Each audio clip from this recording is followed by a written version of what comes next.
चेतावनी, इस वीडियो में स्पष्ट यौन सामग्री शामिल है। यह सामग्री सभी दर्शकों के लिए उपयुक्त नहीं है। यह वीडियो केवल उम्र सीमा जैसे 18 या 21 वर्ष या उससे अधिक उम्र के दर्शकों के लिए है। यदि आप ऐसी सामग्री से असहज हैं या आपकी उम्र उपयुक्त नहीं है तो कृपया यह वीडियो न देखें। दर्शक विवेक की सलाह दी जाती है।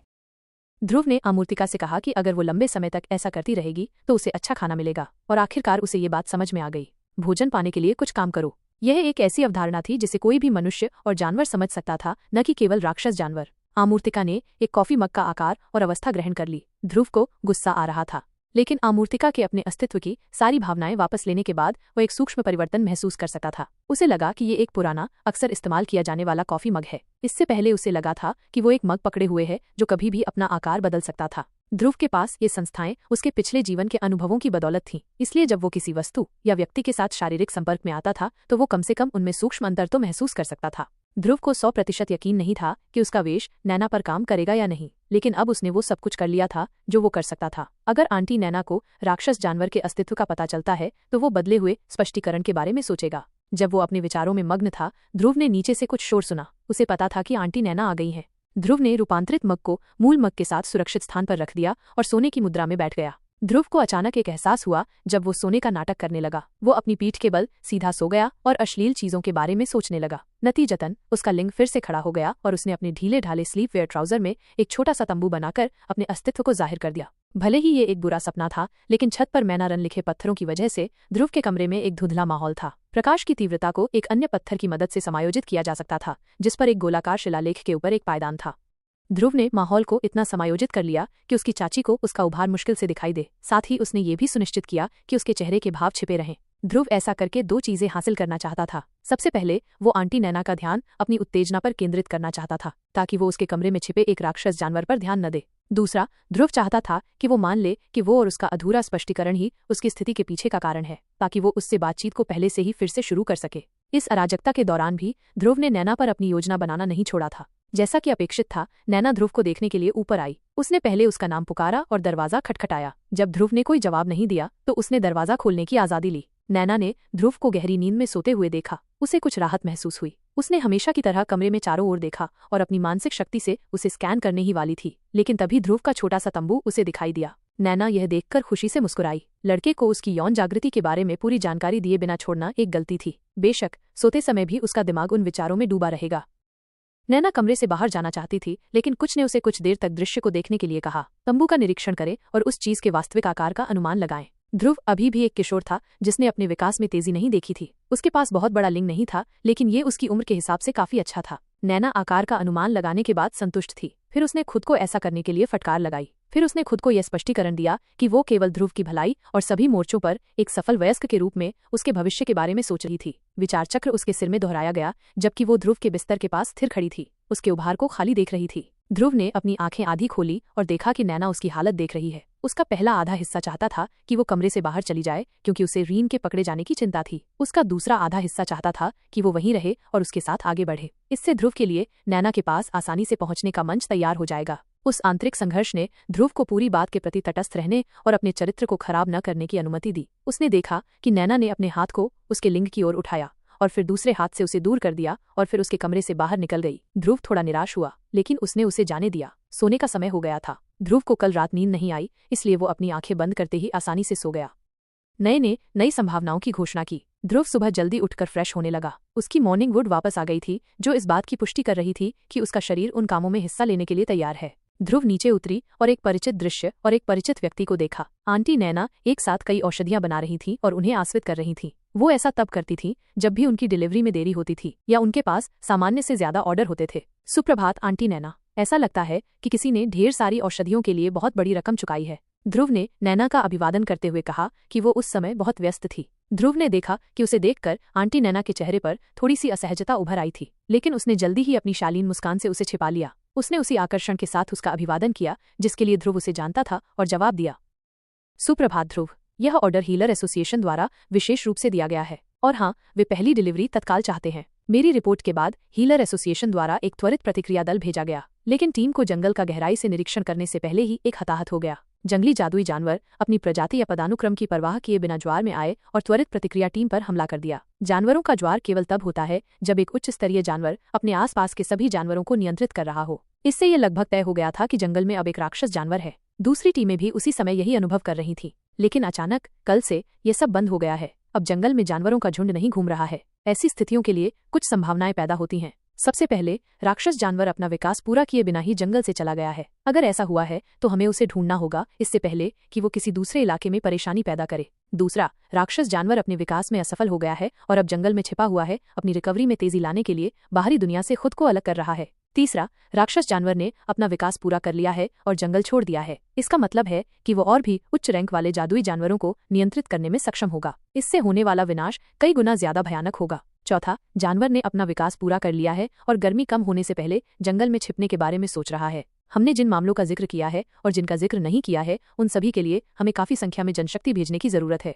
जनशक्ति में विभिन्न गिल्ड और संगठनों के शिकारी मंडल और साहसी लोग शामिल होंगे। नैना ने ये सब इस बात को ध्यान में रखते हुए कहा कि उसका काम बाधित न हो। उसे ये नहीं पता था कि इस पूरी घटना की जड़ घर के अंदर मौजूद थी, एक कॉफी मग के रूप में। लेकिन उसे ये कौन बताएगा? ध्रुव निश्चित रूप से नहीं बताएगा। उसने परिकल्पनाओं को सुनते हुए बस एक भावशून्य चेहरा बनाए रखा और आंटी नैना को आगे बोलने दिया। राक्षस जानवर से निपटने के लिए भेजे जाने वाले जनशक्ति को अतिरिक्त औषधियों और अन्य उपकरणों की आवश्यकता होगी, लेकिन इन उत्पादों की अचानक बढ़ती मांग को पर्याप्त आपूर्ति से पूरा नहीं किया जा सकता है। मैंने पहले ही सभी तरह की औषधियों का अपना भंडार विभिन्न संगठनों को भेज दिया है, लेकिन ये अभी भी पर्याप्त नहीं है। साथ ही मायापुरी हीलर एसोसिएशन एक औषधि बैंक बनाने के बारे में सोच रहा है। पोषण बैंक में एक विशेष संगठन पोषण बनाने वालों से थोक में पोषण खरीदता है, फिर वे पोषण को उनके सामान्य शेल्फ जीवन से कहीं ज्यादा लंबे समय तक बनाए रखने के लिए सरणी और शिलालेखों का उपयोग करके एक आदर्श वातावरण बनाते हैं। एक औषधि बनाने वाला व्यक्ति एक निश्चित मात्रा के बाद औषधियों का भंडारण नहीं कर सकता है। इसका सबसे बड़ा कारण औषधि की शेल्फ लाइफ है। एक औषधि बनाने वाले व्यक्ति के पास हमेशा सीमित मात्रा में औषधियां होंगी और एक औषधि बनाने वाला व्यक्ति या उनकी एक छोटी टीम बिना नुकसान के लंबे समय तक अपनी औषधियों को संग्रहित करने के लिए सरणी और शिलालेखों का उपयोग और रखरखाव नहीं कर सकती है। लेकिन पोषण बैंक के साथ पोषण बनाने वाले बिना किसी चिंता के पोषण बनाते रह सकते हैं। बैंक शेल्फ लाइफ का ध्यान रखेगा। एक केंद्रीय प्रणाली के साथ पोषण उपयोगकर्ताओं के पास पोषण तक आसान पहुंच होगी। वहां से सब कुछ सुव्यवस्थित हो सकता है।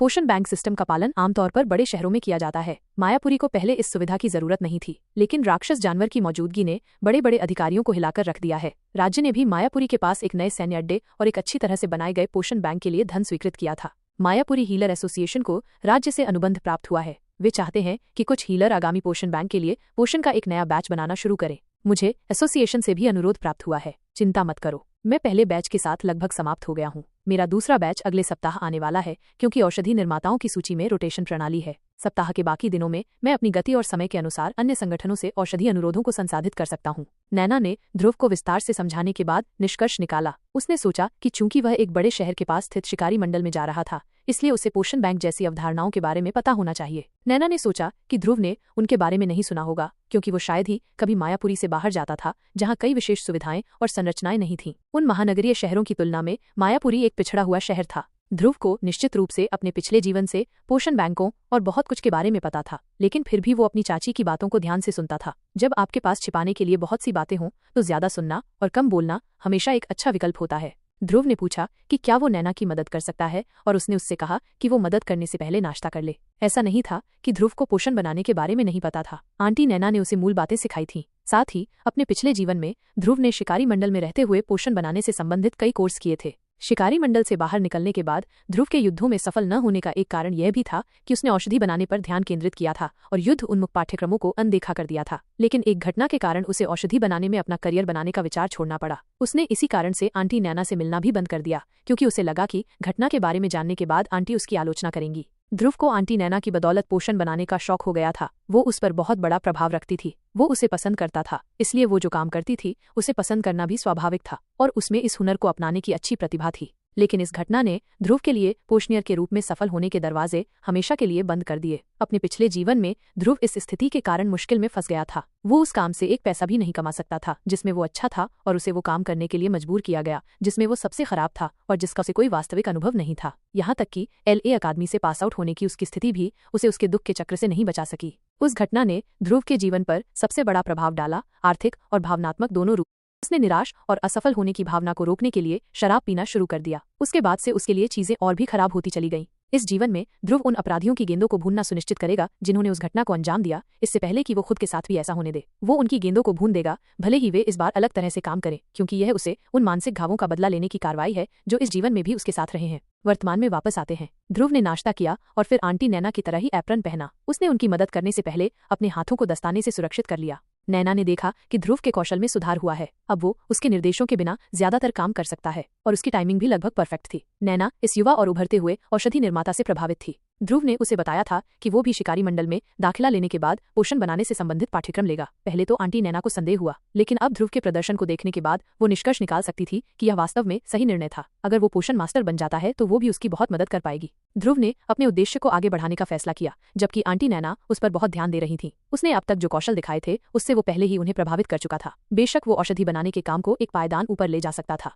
लेकिन आंटी नैना के लिए ये विश्वास करना बहुत मुश्किल होगा। उसने उन्हें बस इतना दिखाया था कि वो चीजों को नियंत्रण में रखते हुए उन्हें प्रभावित कर सकें। अब नैना को कुछ और दिखाने का समय आ गया था। ध्रुव जानबूझकर आंटी नैना की मेज पर गया और ऐसे बर्ताव किया जैसे वो कोई ऐसी सामग्री ढूंढ रहा हो जो उसे खुद नहीं मिल रही हो। आंटी नैना ने इस पर कोई आपत्ति नहीं जताई। औषधि बनाना एक गतिशील प्रक्रिया थी। किसी विशेष औषधि को बनाने के लिए इस्तेमाल की जाने वाली सामग्री का प्रकार निश्चित था, लेकिन सामग्री की मात्रा निश्चित नहीं थी। इसका मतलब है कि किसी विशेष बिंदु पर कोई औषधि बिना किसी बाहरी हस्तक्षेप के अपने आप अस्थिर हो सकती है। औषधि बनाने वाले को इसे स्थिर करने के लिए प्रक्रिया के बीच में सामग्री की मात्रा को तदनुसार समायोजित करना पड़ता था या उपयुक्त स्थिरीकरण एजेंट का उपयोग करना पड़ता था, जो आमतौर पर मूल नुस्खा का हिस्सा नहीं होता। एक औषधि का मानकीकृत नुस्खा आदर्श वातावरण पर आधारित था। इसमें प्रत्येक घटक को निश्चित मूल्य, आकार, माप और तापमान का माना गया था। इसमें एक निश्चित वातावरण भी माना गया था जिसमें कोई परिवेशी कमरे का तापमान और मन में उतार चढ़ाव नहीं था। लेकिन वास्तविक जीवन में औषधि बनाना मानकीकृत नुस्खा द्वारा निर्धारित हर पैरामीटर को पूरा नहीं कर सकता, इसलिए औषधि स्थिर हो जाती है। स्थिरीकरण एजेंट का परिचय देने से औषधि की प्रभावशीलता एक पायदान नीचे आ जाती है। इसलिए औषधि बनाने वालों को उनकी स्थितियों के अनुसार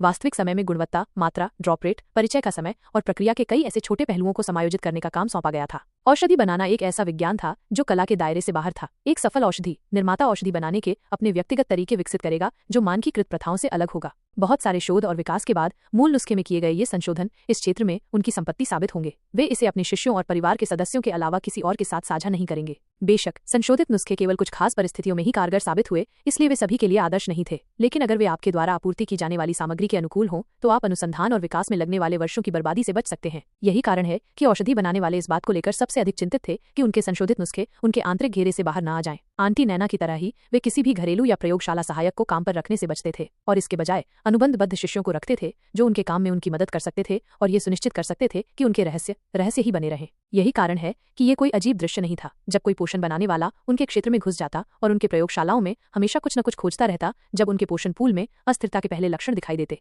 नैना भी कभी कभी ध्रुव की मेज पर जाकर उससे कुछ सामग्री ले लेती, लेकिन फिर उसने देखा कि ध्रुव ने उसकी मेज से सामग्री हटाने के बाद भी अपनी मेज पर वापस नहीं आया था। वो हैरान रह गई और पीछे मुड़ी तो देखा कि ध्रुव मंत्रमुग्ध था। उसके हाथ में अभी भी सामग्री थी, लेकिन जाहिर है उसने उनकी या अपने पोषण पूल की परवाह करना बंद कर दिया था। ध्रुव किसी चीज को बहुत ध्यान से देख रहा था, इसलिए उसे पता ही नहीं चला कि आंटी नैना पलट गई हैं। ये सही है, ध्रुव उसके नितंबों को देख रहा था। ध्रुव नैना के नितंबों को पूरी दिलचस्पी से देख रहा था, इसलिए उसे पता ही नहीं चला कि आंटी नैना पलट गई हैं। आंटी नैना बच्चे के व्यवहार में आए बदलाव से हैरान थी। ध्रुव कभी भी अपने ध्यान से भटकता नहीं था जब वो औषधि बनाने में व्यस्त रहता था। वो हमेशा अपना सर्वश्रेष्ठ देता था जब वो उनसे औषधि बनाने के बारे में सीखता था या प्राथमिक औषधियों का एक बैच बनाता था। यह पहला संकेत था कि ध्रुव की यौन शिक्षा की कमी या अधिक सटीक रूप से कहें तो सेक्स की कमी उसके व्यक्तिगत और पेशेवर जीवन को प्रभावित करने वाली थी। नैना ने तय किया कि वो इस समय बच्चे को नियंत्रण से बाहर नहीं जाने दे सकती जब वो अपने करियर और शिकारी मंडल में पढ़ाई पर ध्यान केंद्रित करने जा रहा था। अब समय आ गया है कि वो उसे ये सब ठीक से समझाए। नैना ने नियमित रूप से आने वाले मरीजों और ग्राहकों के लिए अपनी दुकान पहले ही बंद कर दी थी। मायापुरी के नागरिक भी मौजूदा स्थिति से वाकिफ थे, इसलिए वे गलती से उसके पास नहीं आएंगे। कोई भी मरीज या ग्राहक मायापुरी के जंगल में होने वाली गड़बड़ी से संभावित रूप से जुड़ा हो सकता है। इसलिए मायापुरी हीलर एसोसिएशन ने शहर के हीलर से अनुरोध किया है कि वे फिलहाल अपनी निजी प्रैक्टिस बंद कर दें और शहर की दुर्बलता और प्राथमिक रूप से स्थापित पोषण बैंक के माध्यम से ऐसी संस्थाओं की देखभाल करते हुए औषधि बनाने पर ध्यान केंद्रित करें। बेशक चिकित्सकों को राज्य और शहर के संयुक्त कोष के माध्यम से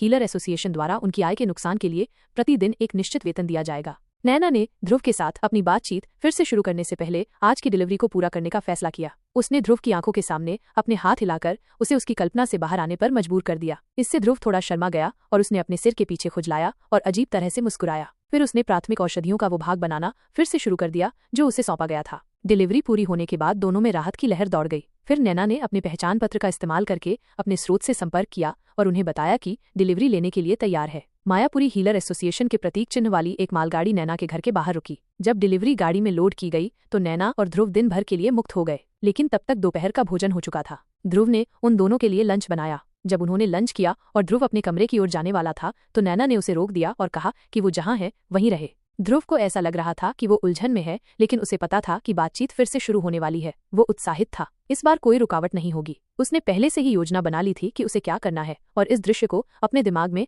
अनगिनत बार रोल प्ले करके अभिनय करना है। ध्रुव ने नीचे जाने से पहले आमूर्तिका से भी बात की। उसे उम्मीद थी कि बातचीत आज होगी। ध्रुव ने आमूर्तिका को चेतावनी दी थी कि अगर वो तब तक अपनी मौजूदा स्थिति में नहीं रहती जब तक कि वो अन्यथा न कहे तो उसे खाना नहीं मिलेगा। साथ ही जब तक ध्रुव उससे संपर्क नहीं करता तब तक उसे उससे संपर्क करने की अनुमति नहीं थी। ध्रुव को डर था कि अगर रेन को लगा कि वो यौन रूप से उत्तेजित है तो वो क्या करेगा। वो उसे जांचने के लिए खुले में आ सकती है, इस प्रक्रिया में खुद को नैना के सामने प्रकट कर सकती है। इसलिए उसने फैसला किया कि वो उनके मानसिक संबंध को भी रोक देगा ताकि वे अपनी भावनाओं को साझा न करें। आमूर्तिका नाम की बेचारी, हमेशा भूखी रहने वाली राक्षसी लड़की ने बिना किसी आपत्ति के अपने मालिक के आदेशों का पालन किया। आखिरकार उसका खाना दांव पर लगा था। ध्रुव, आंटी नैना ने सबसे पहले बोलना शुरू किया। मैंने तुमसे कहा था कि हम तुम्हारे शिकारी मंडल के लिए घर से निकलने से पहले इस बारे में बात करेंगे और मुझे लगता है कि अब समय आ गया है कि हम ऐसा करें। जानकारी की कमी निश्चित रूप से तुम्हारे दैनिक जीवन को प्रभावित करने लगी है और छात्रावासों में इतनी सारी लड़कियों के होने से यह और भी बदतर हो जाएगा। ध्रुव ने असहमति जताई। अतीत से एक बूढ़ा आदमी होने के कारण वो जानता था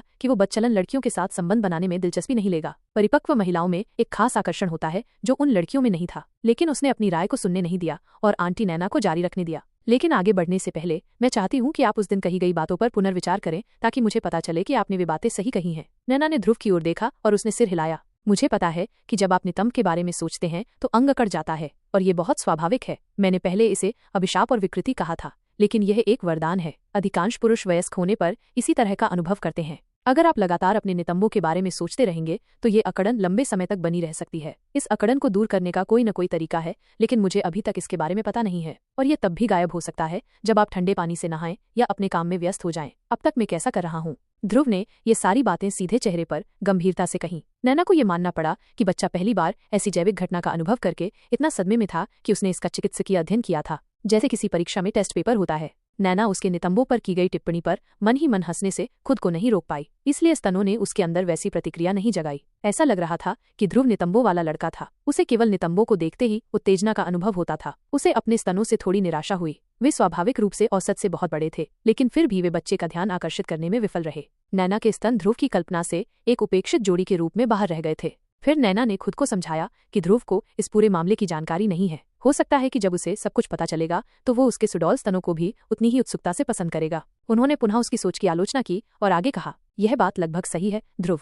हालांकि ये व्यक्तिगत पसंद पर निर्भर करता है, लेकिन महिला के स्तनों को देखते समय भी यही कठोरता महसूस हो सकती है। मैं आपको इसके बारे में बाद में और बताऊंगा। सबसे पहले आइए पुरुष और महिला के बीच यौन अंगों में अंतर के बारे में बात करते हैं। वह अंग जो अचानक कठोरता का अनुभव करता है वह पुरुष जननांग है, जिसे लिंग कहा जाता है। फिर महिला जननांग है, जिसे योनि कहा जाता है। मुझे नहीं लगता कि आप इसके बारे में जानते हैं, है ना? नहीं, ध्रुव ने नकली ईमानदारी से जवाब दिया। इसने नैना को भी अपनी नकली कठोरता जारी रखने पर मजबूर कर दिया। महिला जननांग पुरुष जननांग से काफी अलग होते हैं। इसमें कोई उभरा हुआ अंग नहीं होता। खैर, ईमानदारी से कहूं तो इसमें एक छोटा सा उभार होता है, लेकिन आपको अभी इसके बारे में जानने की जरूरत नहीं है। लिंग तब खड़ा होता है जब उसे दृश्य या मानसिक रूप से कुछ उत्तेजना दी जाती है, ठीक वैसा ही जैसा आपने कल रात अनुभव किया, जैसा आपने उस दिन अनुभव किया था। यह आपका लिंग दृश्य और मानसिक उत्तेजना दोनों से खड़ा हो रहा था। नैना ने ध्रुव को सीधे चेहरे से समझाने की पूरी कोशिश की कि इरेक्शन का क्या मतलब है और संभोग में इसका इस्तेमाल कैसे किया जाता है। उसने अपनी भाषा को क्लिनिकल रखा और उसे सेक्स एड के बारे में सबसे बुनियादी जानकारी दी। वो अपने काम को अच्छी तरह से करने के लिए रूपकात्मक रूप से उसकी पीठ थपथपाने ही वाली थी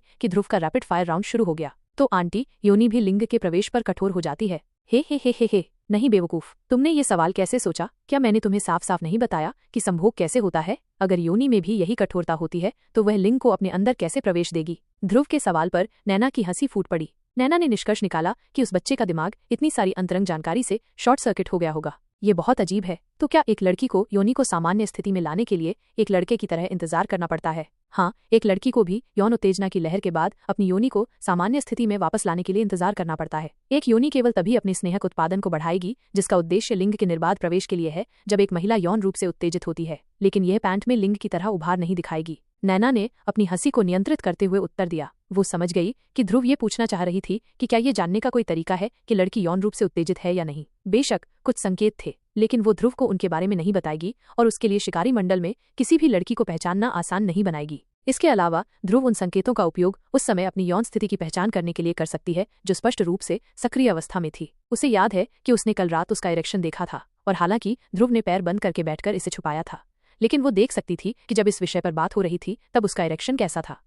जब उसे यह कामोद्दीपक नुस्खा मिला तब ध्रुव पहले से ही जीवन में गिर चुका था। कोई भी सुंदर लड़की उसके साथ रोमांटिक रूप से जुड़ना नहीं चाहेगी, लेकिन वो उस समय महिलाओं के साथ होने के सुखों का अनुभव करना नहीं छोड़ना चाहता था। इसलिए उसने कुछ मौकों पर महिलाओं के साथ यौन संबंध बनाने के लिए इस औषधि का इस्तेमाल किया था। बेशक उसने उन पर खुद को मजबूर नहीं किया, औषधि केवल मदद करने के लिए थी, लेकिन ध्रुव इन औषधियों से सिर्फ एक रात के लिए ही संबंध बना सकता था। अगले दिन महिलाएं उसके साथ होने पर पछताती, वे उसे और भी नीचा दिखाती, उससे कहती कि उसने उनका फायदा उठाया है। ध्रुव उनके दावों का पूरी तरह खंडन भी नहीं कर सकता था, क्योंकि वो अंदर से जानता था कि वे दावे सही थे। शिकारियों और साहसी लोगों के समुदायों में एक अलिखित आम सहमति बन गई थी कि वे ध्रुव जैसे व्यक्ति के साथ पार्टी नहीं करेंगे, क्योंकि ध्रुव के साथ ऐसी कई घटनाएं घटित हो चुकी थीं। यही कारण है कि ध्रुव ने अकेले शिकार करना शुरू कर दिया और तब तक करता रहा जब तक कि वो मर नहीं गया। कुछ मामलों के सार्वजनिक होने के बाद ध्रुव ने महिलाओं पर कामोद्दीपक का उपयोग करना भी बंद कर दिया था। ऐसा इसलिए नहीं कि उसे इससे शर्म आती थी, वह जानता था कि वहाँ बहुत से दुष्ट प्राणी हैं जो उससे कई गुना ज्यादा बुरे काम कर रहे हैं और उन्हें महान इंसान के रूप में सम्मानित किया जा रहा है क्योंकि उनके पास पैसा है। ध्रुव की पिछली जिंदगी में एकमात्र गलती यह थी कि उसकी सामाजिक स्थिति अच्छी नहीं थी। उसे न तो पर्याप्त सम्मान मिला और न ही उसके पास इतना पैसा था कि वो अपने किसी एक रात के रिश्ते को सार्थक रिश्ते में बदल सके। ध्रुव ने कामोद्दीपक औषधि का उपयोग करना बंद कर दिया था, क्योंकि उसे हर ऐसी औषधि प्रेरित आनंद रात के बाद सुबह आने पर शाप और गालियां सुनना पसंद नहीं था। हालांकि उसने लोगों द्वारा उसे बुरा भला कहने के प्रति सहनशीलता विकसित कर ली थी, लेकिन उसे यह पसंद नहीं था। उसके बाद ध्रुव ने पेशेवर रास्ता चुना और कभी पीछे मुड़कर नहीं देखा। औषधि का कोई उपयोग नहीं था, कोई पूर्व योजना नहीं थी और कोई पोस्ट गाली गलौज नहीं थी। आदान प्रदान का एक सरल रूप क्या पसंद नहीं था। ध्रुव ने आंटी नैना के मामले में कामोद्दीपक का उपयोग करने का इरादा किया, क्योंकि वो जानता था कि आंटी नैना के साथ स्थिति अलग थी। उसे सही दिशा में ले जाने के लिए कुछ औषधीय मदद की जरूरत थी, अन्यथा वह रिश्तेदार और अभिभावक मानसिकता से बाहर नहीं निकल पाएगी। उम्र का अंतर और उसका अभी भी नाबालिग होना भी बाधाएं थीं। इसलिए ध्रुव ने कामोद्दीपक बनाया और जब वो इसे बना रहा था तो इसे उनके दोपहर के भोजन में मिला दिया। सही तरह का माहौल बनने के बाद इस मिश्रण ने कुछ असर दिखाना शुरू कर दिया था, क्योंकि जब वो उससे सवाल पूछ रहा था तो नैना के गाल लाल हो गए थे। वो उसके कपड़ों के माध्यम से उसके निप्पलों को अपनी उपस्थिति दर्ज कराते हुए देख सकता था। तो आप मुझे बता रहे हैं, ध्रुव ने आगे कहा, क्या केवल एक पुरुष को ही सार्वजनिक रूप से इस तरह का अपमान सहना पड़ता है जब वो उत्तेजित हो जाता है क्योंकि उसके सामने एक खूबसूरत महिला मौजूद है और महिलाएं समान उत्तेजना महसूस करने पर भी बेखौफ चलती हैं? यह बहुत अनुचित है। नैना ने फिर से हंसना शुरू कर दिया। वो ध्रुव के अनोखे दृष्टिकोण से चकित थी। उस जिज्ञासा ने उसे उसके कथन में खुद के लिए एक प्रशंसा देखने का मौका दिया। उसने कहा, उत्साहित हूँ क्योंकि उसके सामने एक खूबसूरत महिला मौजूद है। ध्रुव ने अनजाने में उसे खूबसूरत कहा था और वह उसकी सुंदरता से कामुक रूप से उत्तेजित था। ये किसी की तारीफ करने का एक घुमावदार तरीका था, लेकिन नैना ने इसे वैसे भी स्वीकार करने का फैसला किया। इन दिनों उनमें से हर एक उसके लिए मायने रखता था। जैसा कि वे कहते हैं, वो अब जवान नहीं हो रही थी। हालांकि वो अपनी जवानी को लंबे समय तक बनाए रखने में सक्षम होगी और उन रैंकहीन महिलाओं की तुलना में अधिक समय तक जीवित रहेगी, फिर भी उसे लगता था कि उसके जवानी के दिन पीछे छूट गए हैं। बिना किसी ठोस रिश्ते के 40 की उम्र पार करना एक महिला के मानस पर दबाव डाल सकता है, चाहे वो कितनी भी बड़ी हस्ती क्यों न हो। लेकिन जब कोई युवा पुरुष आपको अप्रत्यक्ष रूप से सुंदर और आकर्षक कहता है तो आपके स्त्रीत्व का एक हिस्सा शांत और उत्तेजित हो जाता है। यही नैना अनुभव कर रही थी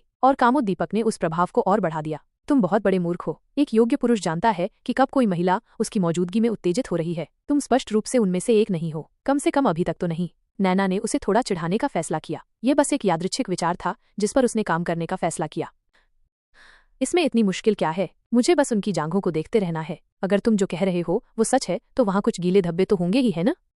तुम अपने दिमाग का इस्तेमाल करने की कोशिश कर रही हो और वाकई ऐसा किया जा सकता है, लेकिन ये व्यावहारिक नहीं है। सबसे पहले तुम जैसी नहीं जो अभी भी अंडरपैंट नहीं पहनती, लड़कियां बहुत छोटी उम्र से ही इसे पहनना शुरू कर देंगी। इससे गीला स्थान तुम्हें दिखाई नहीं देगा। दूसरा, कौन लड़की की जांघों को घूर कर संकेत देता है? तुम जानवर की तरह सोच रहे हो, इंसान नहीं। दूसरे सूक्ष्म संकेतों की तलाश करो बच्चे। अगर मैं यह दिखावा करना बंद कर दूं कि मैं तुम्हारा लिंग नहीं देख पा रहा हूं तो तुम्हें कैसा लगेगा?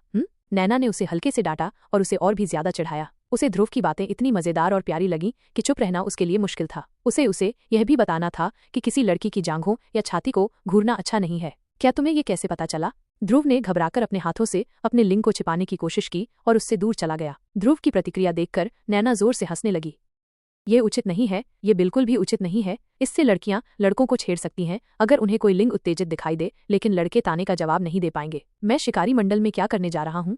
ध्रुव ने शिकायत की जब उसने देखा कि नैना अपनी हंसी बंद नहीं कर रही थी। शायद उसे ऐसा नहीं करना चाहिए था, क्योंकि इससे उसकी हंसी की आवाज और भी बढ़ गई थी। आखिरकार नैना ने सोचा कि उसे बोलना चाहिए, तुम्हें बस अपनी इच्छाओं पर बेहतर नियंत्रण रखना होगा ध्रुव। दृश्य उत्तेजना के माध्यम से जो उत्तेजना तुम महसूस करते हो उसे अनदेखा करो और कुछ अधिक दिलचस्प और महत्वपूर्ण देखो। और अब ठीक से बैठो। मैंने वो देखा है जो तुमने मुझे पिछली बार दिखाया था। अब इसे छिपाने का कोई मतलब नहीं है। एक तरह से मुझे इसे देखने का विशेष अधिकार है क्योंकि मैं इसके जागरण के पीछे का कारण था। आपके उभार को दोबारा देखने से कोई फर्क नहीं पड़ेगा। नैना वापस सामान्य अवस्था में आ गई। उसने अपना आसन सीधा कर लिया था और उसे हल्की सी मुस्कान दे रही थी, लेकिन ध्रुव को उसकी आंखों में एक खास तरह की शरारत दिख रही थी। मैं सीधा बैठने जा रहा हूँ, कौन डर रहा है? लेकिन तुम इधर देखना बंद करो, ठीक है?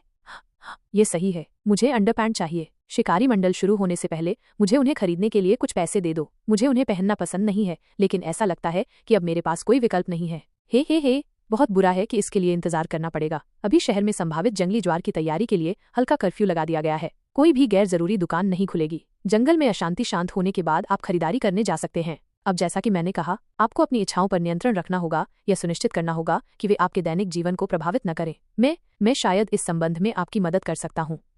तुम कर सकती हो, लेकिन तुम्हारे पास लिंग नहीं है ना? तुम एक आदमी की अपनी इच्छाओं को नियंत्रित करने के बारे में क्या जानती हो? ध्रुव ने उसे संदेह से देखा। इस कथन से नैना नाराज हो गई। ध्रुव कह रहा था कि एक आदमी उसकी मदद बेहतर तरीके से कर सकता है, और वो गलत नहीं था, लेकिन इससे नैना खुश नहीं हुई। सबसे पहले ध्रुव ने इस तथ्य पर प्रकाश डाला कि घर में कोई पुरुष नहीं था। फिर उसने संकेत दिया कि नैना चीजों को समझाने में बेहतर नहीं थी। उसके दोनों आत्मकल्पित निहितार्थों ने उसे उनसे आगे निकलने और ध्रुव को ये देखने के लिए प्रेरित किया कि उसके लिए इन चीजों को सीखने के लिए कोई बेहतर नहीं था। मुझे किसी की जरूरत नहीं है, मेरा मतलब है लिंग, छोटे चूहे। मेरे पास इससे बेहतर कुछ है। अब मुझे बताओ कि जब तुम आज सुबह मेरे नितंबों को घूर रहे थे तो तुम क्या सोच रहे थे? नैना का स्वर थोड़ा बदल गया, लेकिन ध्रुव जानता था कि उसे निंजा तारीफों से कैसे जल्दी से शांत करना है। उसने नीचे देखा, उसकी आवाज थोड़ी धीमी हो गई और उसे जवाब दिया, मुझे किसी चीज के बारे में सोचने की जरूरत नहीं है। मैं बस उन्हें देखता हूँ और उसके बाद ही अकड़न आती है। नैना ने फिर से उस कथन पर मुस्कुराया। ध्रुव को उसका बट बहुत पसंद था। कामोद्दीपक ने बिना उसके ध्यान दिए ही असर करना शुरू कर दिया। मैं समझती हूँ, लेकिन जब तुम मेरे स्तनों को देखते हो तो तुम्हें वैसा महसूस नहीं होता। नैना को नहीं पता था कि वो इस सवाल से क्या कहना चाहती थी, लेकिन उसकी जिज्ञासा तब चरम पर पहुंच गई जब उसने देखा कि ध्रुव उनकी तरफ उस तरह नहीं देख रहा था जिस तरह से वो उसकी गांड को देखता था। क्या उसके स्तन उस बच्चे को इतने अनाकर्षक लग रहे थे? वो जानना चाहती थी। आमतौर पर किशोर लड़के लड़कियों के नितंबों पर ध्यान देने से ज्यादा स्तनों को देखना पसंद करते हैं। नितंबों के प्रति आकर्षण तब और बढ़ गया जब वे यौन रूप से सक्रिय हो गए और इस गतिविधि को गहराई से तलाशना शुरू कर दिया। लेकिन ध्रुव ने एक वयस्क व्यक्ति की तरह व्यवहार किया। नैना के लिए यह आश्चर्यजनक था, क्योंकि उसने इतने सालों में कभी भी अपनी यौन जागृति के संकेत नहीं दिखाए थे, और जब उसने ऐसा किया तो वो बट पर गया। ये लेवल 0 से लेवल 100 का बदलाव था। बेशक नैना को उत्सुकता होगी। अच्छा, मैं आपको कैसे बताऊं आंटी नैना, मुझे इस बारे में पक्का पता नहीं है, लेकिन ध्रुव शर्म मत करो, मैं वादा करती हूँ कि मैं गुस्सा नहीं करूंगी। नैना ने उसे थोड़ा प्रोत्साहित किया।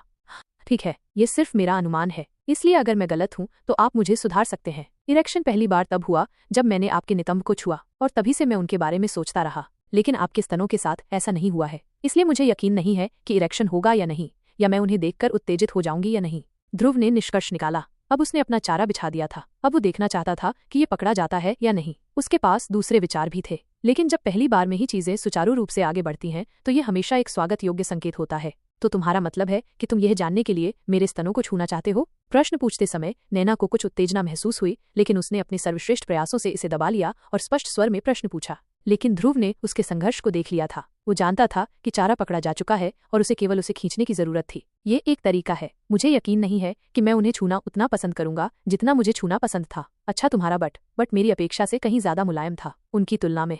ध्रुव ने नैना के वक्षस्थल को देखा और उन्हें निराशाजनक नजर से देखा। यह क्रिया नैना द्वारा अनदेखी नहीं की गई थी। वो पहले से ही कामोद्दीपक के प्रभाव में थी। उस कृत्य ने उसे आगे ये कहने के लिए प्रेरित किया कि उसने आगे क्या कहा। आप यहाँ आकर उन्हें प्रेस क्यों नहीं देते? नैना ने पूछा। अंत में उसकी आवाज थोड़ी कांप उठी। अगर ध्रुव ने सकारात्मक जवाब नहीं दिया तो उसे यह सवाल पूछने का जीवन भर पछतावा होगा। लेकिन मेरा लिंग पहले से ही कठोर है, हम यह निर्धारित नहीं कर पाएंगे कि यह प्रभाव स्तनों के कारण है या नहीं। ध्रुव के जवाब ने उसे होश में ला दिया। वो भूल गई थी कि ध्रुव सिर्फ चिकित्सकीय दृष्टि से ही पूरी बात को देखता है। यौन शोषण की अवधारणा उसे अभी तक पता नहीं थी। उसे भी अपनी दिशा बदलनी पड़ी। तुम्हें इस बारे में चिंता करने की जरूरत नहीं है ध्रुव। मैं जल्द ही पता लगा लूंगा कि स्तन तुम्हें उत्तेजित करते हैं या नहीं जब तुम उन्हें छुओगी। नैना ने ध्रुव की ओर मुस्कुराकर देखा और सिर हिलाकर उसे पास आने के लिए कहा। ध्रुव ने ऐसा किया और आगे के निर्देशों की तलाश की। ठीक है, पकड़ो उन्हें, छोटे चूहे। जब तुमने मेरी गांड पकड़ी थी तब तुमने मेरी अनुमति का इंतजार नहीं किया था। अब तुम उसका इंतजार क्यों कर रहे हो? नैना ने उसे और चिढ़ाया। यह मिश्रण उसकी नसों में दौड़ रहा था और उसका चयापचय बढ़ गया था। इससे जो नशा आया वो उसके लिए इतना था कि वो ध्रुव को अब किसी ऐसे व्यक्ति के रूप में देखने लगी जिसके साथ खिलवाड़ किया जा सकता था। ध्रुव ने अपने दाहिने हाथ से उसके बाएं स्तन को छुआ। नैना की त्वचा पहले से ही उस स्पर्श की प्रतीक्षा कर रही थी जिसे होने में इतना समय लग रहा था। ध्रुव ने आखिरकार स्तन को पकड़ लिया। उसने ये अपरिपक्वता से किया। नैना के निप्पल पकड़ में नहीं थे। उसने ऐसा जानबूझकर किया। फिर भी स्पर्श नैना के दिल की धड़कनों को तेज करने के लिए पर्याप्त था। ध्रुव ने निप्पल को पकड़ने से पहले अपने अनुभवहीन हाथों से उसे और दबाना शुरू किया। उसने निप्पल को चुटकी से दबाया जैसे कि उसके अस्तित्व की पुष्टि करना चाहता हो। ये हिस्सा क्या है? ध्रुव ने हैरान स्वर में पूछा। तभी उसे नैना का चेहरा दिखाई दिया जिसकी आंखें बंद थीं। नैना की उत्तेजना इतनी बढ़ गई थी कि इतने सालों में कभी नहीं पहुंची थी। जब ध्रुव ने निप्पल को पकड़ा तो उसका शरीर थोड़ा कांप उठा। हालांकि ये बहुत ही गैर पेशेवर तरीके से था। उसने आखिरकार ध्रुव को एक ऐसी आवाज में जवाब दिया जो उसके सामान्य लहजे से अलग थी। इसे निप्पल कहते हैं, छोटे चूहे। अपने दोनों हाथों का इस्तेमाल मेरे दोनों स्तनों पर करो और दोनों निप्पलों के आसपास के क्षेत्र पर ध्यान केंद्रित करो। ध्रुव पर किए गए इस छोटे से प्रयोग ने कुछ अलग ही मोड़ ले लिया था। ध्रुव ने खुद को मुस्कुराने से रोका और वही किया जो उसकी आंटी नैना ने उसे करने को कहा था। नोट: टेक्स्ट में चाची आया है। संदर्भ के अनुसार इसे आंटी नैना में बदल दिया गया है क्योंकि नीना को आंटी नीना के रूप में बदला गया था। इस बार ध्रुव ने अपनी हथेलियां दोनों निप्पलों के ठीक ऊपर लॉक कर लीं और उन्हें जोर से दबाया। फिर उसने उसके निप्पलों को सही दबाव और मोड़ के साथ दबाया। उस समय नैना खुद को कराहने से नहीं रोक पाई। उसने कुछ ही देर बाद अपनी आंखें खोलीं और अपनी गलती का एहसास किया। लेकिन उसने शांत रहते हुए ध्रुव से उल्टा सवाल पूछा और उसके हुनर की आलोचना की। ये सहना थोड़ा दर्दनाक था। छोटे चूहे, ऐसा लगता है कि तुम्हारे पास कौशल नहीं है, लेकिन तुम्हारे पास अनुभव भी नहीं है, इसलिए मैं तुम्हें दोष नहीं दे सकता। लेकिन उस बारे में भूल जाओ। तुम्हें कैसा लगा?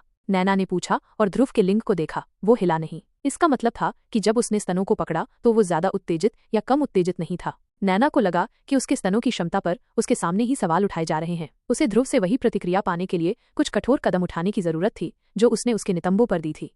नैना को लगा कि उसके स्तनों की क्षमता पर उसके सामने ही सवाल उठाए जा रहे हैं। उसे ध्रुव से वही प्रतिक्रिया पाने के लिए कुछ कठोर कदम उठाने की जरूरत थी जो उसने उसके नितंबों पर दी थी। कपड़े तुम्हें उन्हें करीब से छूने से रोक रहे होंगे। 1 मिनट रुको। नैना ने इस समय सही गलत के बारे में सोचना बंद कर दिया था। वो बस वही करती थी जो थोड़ा बहुत तर्क उसे करने को कहता था, जो उस मनगढ़ंत कहानी और उसकी दबी हुई इच्छाओं से प्रभावित था। नैना ने एक सूती मिडी ड्रेस पहनी हुई थी जिसके ऊपर एक ढीला ढाला जैकेट था। उसे पता था कि उसके स्तन आकार में थोड़े बड़े हैं, इसलिए वो उनके प्रति सचेत थी। वो अपने औपचारिक कपड़ों के ऊपर ढीले ढाले जैकेट पहनती थी ताकि उनका आकार मूल रूप से कम स्पष्ट हो। नैना ने अपने अब सिकुड़े हुए पक्षी जैसे दिमाग से सोचा कि एक ही जैकेट और उसकी पोशाक की वजह से ही ध्रुव को वे आकर्षक नहीं लग रहे थे। अंतिम फैसला लेने से पहले उसे अपनी संपत्ति के बारे में अच्छी तरह से बताना होगा। नैना इस समय विरोधाभास का अवतार थी। वो चाहती थी कि लोग उसके विशाल स्तनों पर ध्यान न दें, लेकिन यहाँ जब ध्रुव ने वैसा ही व्यवहार किया जैसा वो लोगों से उम्मीद करती थी तो वो खुद को नाराज होने से नहीं रोक सकी। नैना ने सबसे पहले जैकेट उतारी, फिर उसने अपनी मिनी ड्रेस को एडजस्ट किया, उसे अपनी दाईं ओर खींचा और मिडी ड्रेस को हटाए बिना ही अपना दाहिना हाथ स्लीव से हटा लिया। उसने अपने बाएं हाथ से भी ऐसा ही किया।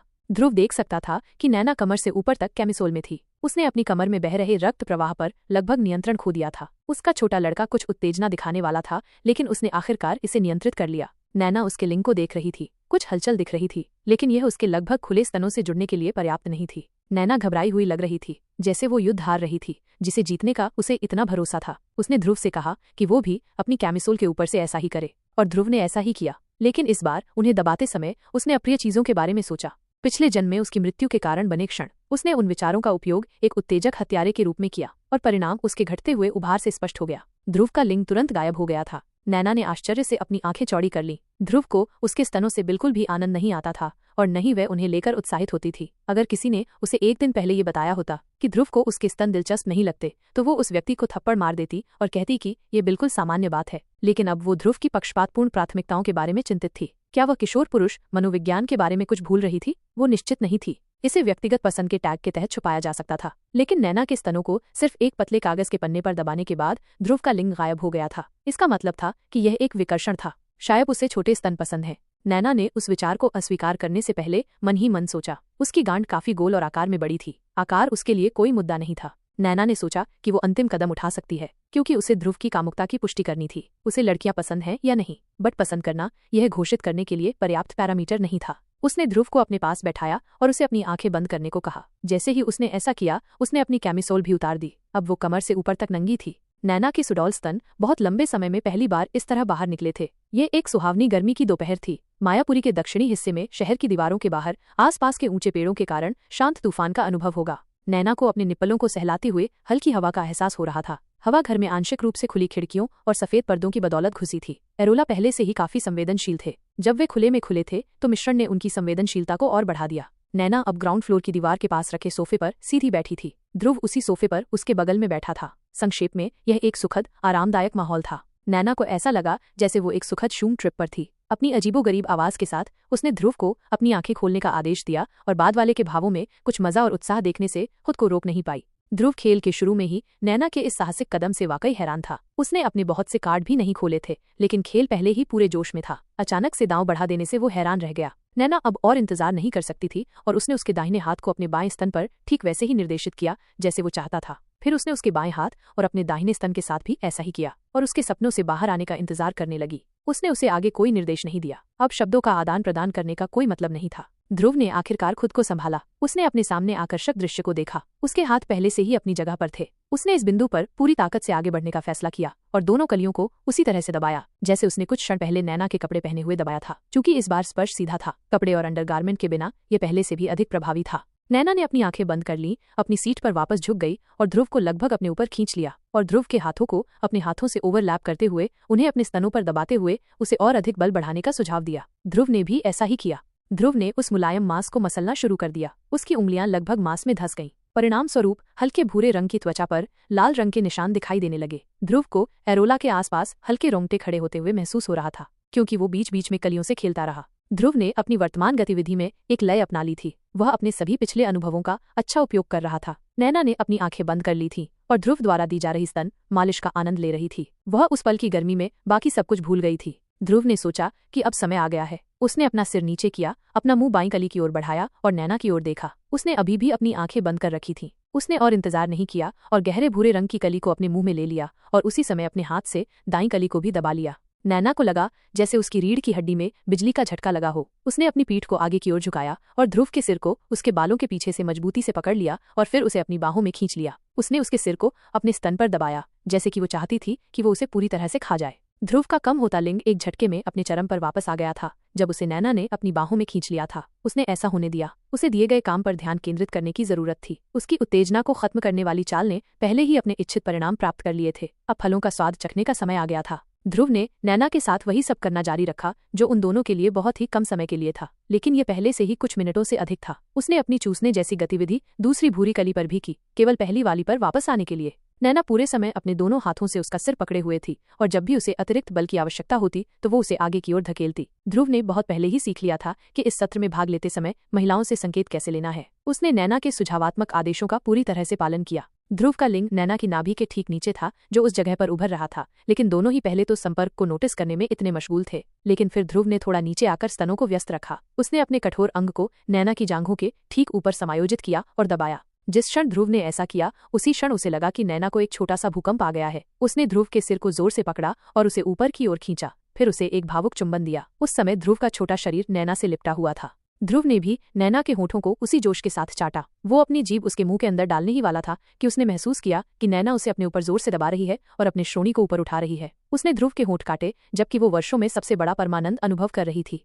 आनंद की लहरें ज्यादा देर तक नहीं टिकी। नैना ने ध्रुव के चुंबनों का जवाब देना बंद कर दिया। उसने उसका सिर अपनी पकड़ से छुड़ाया और सीधे सोफे पर लेट गई। उसकी आंखें अभी भी बंद थीं, लेकिन ऐसा इसलिए नहीं था क्योंकि वह पहले की तरह उत्साह का अनुभव कर रही थी। उसने अपनी आंखें बंद रखी थीं क्योंकि उसे संभोग के बाद की स्पष्टता के कारण अपराध बोध महसूस हो रहा था। नैना के शांत होने के बाद मिश्रण ने काम करना बंद कर दिया। ध्रुव भी अपनी औषधि से उठकर सोफे पर बैठ गया। चिंता से नैना को देख रहा था। उसे नहीं पता था कि वो कैसी प्रतिक्रिया देगी। नैना ने अपनी आंखें खोली और पहले तो ध्रुव की तरफ न देखने की कोशिश की, फिर वो भी सीधी होकर बैठ गई और अपने कपड़े ठीक करने से पहले खिड़की से बाहर देखने लगी। ध्रुव कुछ कहना चाहता था, लेकिन उसने खुद को रोक लिया। शायद ये उन दोनों के लिए बेहतर होता अगर वो अपनी आंटी नैना को बिना बीच में टोके जो कुछ हुआ था उसे अपने तरीके से समझने देता। नैना की आंखें नम हो गई थीं, लेकिन उसने अपनी आंखों को पोंछ लिया बिना ये इंतजार किए कि बूंदें उसके गालों से टपक जाएं। फिर वो हल्के से मुस्कुराई, जैसे उसने कुछ स्वीकार कर लिया हो, और आखिरकार ध्रुव की आंखों में देखते हुए उससे बोली, इसके लिए माफ करें ध्रुव। अगर मैं ईमानदारी से कहूं तो मैंने सिर्फ खुद को राहत पहुंचाने के लिए तुम्हारा इस्तेमाल किया।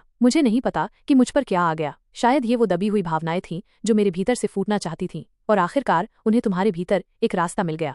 मैं चाहता था कि तुम अपनी इच्छाओं को नियंत्रित करना सीखो, लेकिन इसके बजाय मैंने तुम्हें सिखाया कि अगर तुम उन्हें अपने ऊपर नियंत्रण करने दोगे तो क्या होगा। मैं माफी मांगना चाहता हूँ, लेकिन मुझे यकीन नहीं है कि यह पर्याप्त होगा। फिर भी अभी जो कुछ भी हुआ उसके लिए मुझे खेद है। मैं ये नहीं कहूंगा कि जो हुआ उसे भूल जाएं, क्योंकि हम दोनों जानते हैं कि ये संभव नहीं है। इसके बजाय जो हुआ उसे स्वीकार करें और उससे सीखें। मैंने सीखा कि मुझे कभी कभी संचित भावनाओं और इच्छाओं को बाहर निकालने के लिए चैनल ढूंढने चाहिए। तुमने सीखा कि जब तुम एक दूसरे को पाओगे तो तुम अपने जीवन साथी के लिए एक बेहतरीन साथी बनोगे।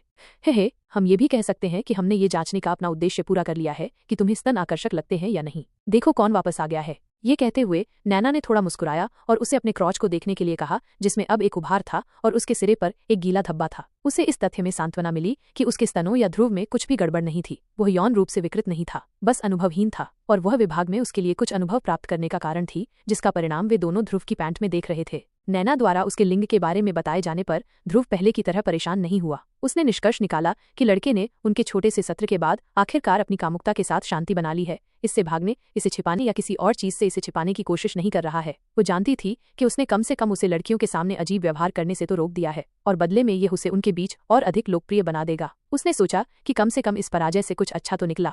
ध्रुव ने नैना की अंतरात्मा पर पड़ रहे बोझ को कम करने के लिए बोलने का निर्णय लिया। आंटी नैना, चिंता मत करो। अगर तुमने मेरा इस्तेमाल किया भी तो कोई बात नहीं। अगर मैं तुम्हारे चेहरे पर खुशी ला सकता हूँ तो मैं खुशी खुशी वो करूंगा जो करने की जरूरत है। लेकिन यहाँ मुद्दा ये नहीं है।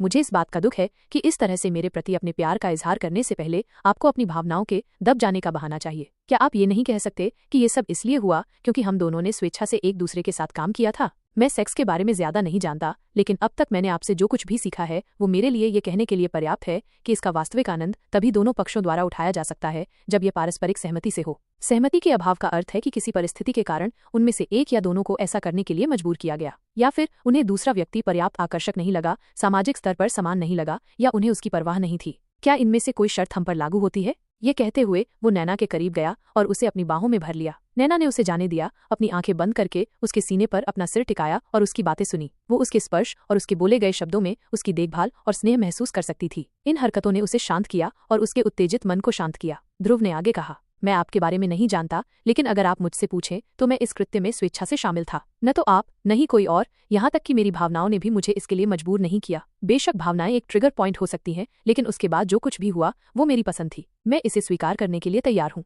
तुम अभी भी सिंगल हो, इसलिए हम किसी को धोखा नहीं दे रहे हैं। मुझे तुम आकर्षक लगती हो, मैं तुमसे प्यार भी करता हूँ। तुम सबसे खूबसूरत और देखभाल करने वाली महिला हो जिसे मैंने अपने छोटे से जीवन में कभी देखा है। हाँ, हो सकता है कि मैं भविष्य में तुमसे ज्यादा आकर्षक महिलाओं से मिलूं, लेकिन चाहे मैं कितनी भी महिलाओं से मिलूं, चाहे वे आम जेन हो या देश की खूबसूरत महिलाएं, मैं निश्चित रूप से कह सकता हूं कि मेरे दिल में तुम्हारी जगह हमेशा बनी रहेगी। तुम्हारा अस्तित्व मेरे जीवन में सर्वोपरि है, मेरे माता पिता से भी ज्यादा, जो मेरे साथ नहीं थे लेकिन तुम थे और रहे हो। इसलिए मैं हमारे रिश्ते को किसी भी चीज से ज्यादा संजोता हूँ और इसे पारंपरिक अवधारणाओं से परे देखता हूँ। मेरी यौन जागृति से पहले भी मुझे आपके साथ रहना पसंद था। इसका कारण यह हो सकता है कि आप मेरे जीवन में एकमात्र महत्वपूर्ण व्यक्ति थे जिन्होंने मेरे माता पिता के न होने पर मेरा ख्याल रखा। लेकिन जल्द ही वो पसंद प्यार में बदल गई, क्योंकि आपने मेरे साथ अच्छा व्यवहार किया और कुल मिलाकर एक बेहतर इंसान बन गए। जिस क्षण से मुझे तुम्हारे घर छोड़ा गया, मुझे तुम्हें देखना अच्छा लगा। जब तुम नहीं देख रहे होते थे तब तुम्हें देखना अच्छा लगता था। मैं तुम्हारे जैसा बनना चाहता था, तुम्हारी मदद करना चाहता था और तुम्हें वो देखभाल और सुरक्षा देना चाहता था जिसकी तुम्हें जरूरत है और जिसकी तुम हकदार हो।